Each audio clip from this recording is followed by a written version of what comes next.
बिगुल न्यूज की चुनावी परिक्रमा में आपका स्वागत है। आज हम छत्तीसगढ़ की सर्वाधिक चर्चित विधानसभा सीटों में से एक साजा का चुनावी विश्लेषण करने जा रहे हैं। साहू और लोधी की अधिकांश आबादी वाले साझा विधानसभा की सीट पर 1972 से अधिकांश समय चौबे परिवार का ही कब्जा रहा है। मौजूदा विधायक और मंत्री रविंद्र चौबे साझा से 8 बार जीत चुके हैं। आने वाले विधानसभा चुनाव के लिए साझा के जमीनी हालात को समझने से पहले यदि हम साझा विधानसभा क्षेत्र के इतिहास की बात करें तो साझा विधानसभा क्षेत्र 1967 में अस्तित्व में आया। उस समय साझा वीरेंद्र नगर, रेंगाखार, सिल्हाटी सहित सहसपुर लोहारा तक फैला हुआ था, जिसके पहले विधायक रामराज परिषद के मालूराम सिंघानिया थे, जिन्होंने कांग्रेस के देवी प्रसाद चौबे को लगभग 1700 मतों से पराजित किया था। उसके बाद 1972 में हुए चुनाव में कांग्रेस के पंडित देवी प्रसाद चौबे ने रामराज परिषद के प्रत्याशी को हराकर इस सीट पर कब्जा किया। इसके बाद से यह इलाका कांग्रेस का गढ़ बन गया, जहां आज भी चौबे परिवार का ही कब्जा है। 1976 में विधायक पंडित देवी प्रसाद चौबे के अचानक निधन होने के बाद कांग्रेस ने यहां से खैरागढ़ राज परिवार के लाल ज्ञानेंद्र सिंह को प्रत्याशी बनाया था, जिसके बाद 1977 में देवी प्रसाद चौबे के पुत्र प्रदीप चौबे ने जनता पार्टी की टिकट पर चुनाव लड़कर कांग्रेस प्रत्याशी को हराया था। जिसके बाद 1980 में विधायक प्रदीप चौबे की मां कुमारी देवी चौबे कांग्रेस के टिकट पर विधानसभा पहुंची। इसके बाद उनके पुत्र रविंद्र चौबे 1985 से लेकर 2013 तक लगातार 6 बार विधानसभा में साझा का प्रतिनिधित्व किया। 2003 में कांग्रेस के रविंद्र चौबे ने भाजपा के सांसद ताराचंद साहू के पुत्र दीपक साहू को करीब 18,000 वोटों के बड़े अंतर से हराया था। उसके बाद 2008 में भाजपा के लाभचंद बाफना को करीब 5,000 वोटों के अंतर से हराया, लेकिन 2013 में कांग्रेस के रविंद्र चौबे भाजपा के लाभचंद बाफना से 9,620 वोटों से हार गए। उसके बाद 2018 में रविंद्र चौबे ने लाभचंद बाफना को 31,535 वोटों के बहुत भारी अंतर से हरा दिया।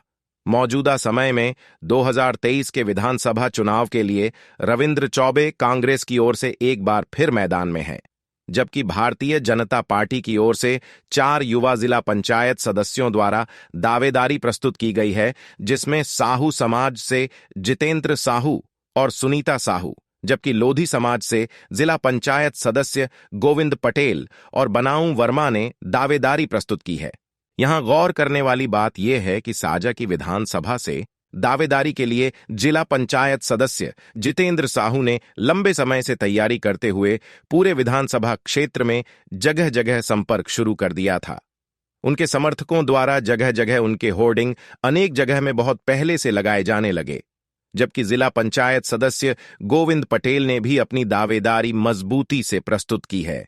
गोविंद पटेल साझा विधानसभा क्षेत्र के बिरनपुर में हुए भुवनेश्वर साहू हत्याकांड के बाद चर्चा में आए, जहां मुस्लिम समुदाय के लोगों ने मॉब लिंचिंग करते हुए भुवनेश्वर साहू की हत्या कर दी थी। तब वहां कर्फ्यू जैसे हालात निर्मित हो गए थे। इस इलाके से गोविंद पटेल निर्वाचित होकर आए हैं, लेकिन साहू समाज के जितेंद्र साहू ने लगातार इस घटना के बाद स्थानीय जनता से संपर्क कायम रखा। बिरनपुर की घटना ने मौजूदा विधायक और मंत्री रविंद्र चौबे को कहीं न कहीं बैकफुट में लाकर खड़ा कर दिया। इस घटना में उनके समर्थकों के शामिल रहने का उन पर आरोप लगा और घटना के बाद मंत्री रविंद्र चौबे पीड़ित परिजनों से मुलाकात नहीं करने आए। इसे लेकर तीखी प्रतिक्रिया सामने आने लगी। बिगुल न्यूज की ग्राउंड रिपोर्टिंग में यह पता चला कि बिरनपुर की घटना के बाद साहू समाज अपने मौजूदा विधायक रविंद्र चौबे से नाराज चल रहा है। इस नाराजगी को खतरा समझते हुए रविंद्र चौबे लोधी समाज को अपनी ओर मिलाने की कोशिश को अब और ज्यादा तेज कर दी है। ऐसे माहौल में उच्च शिक्षित युवा और साहू समाज से प्रबल दावेदार जिला पंचायत सदस्य जितेंद्र साहू की दावेदारी साझा विधानसभा से भाजपा की ओर से बेहद मजबूत हो गई है।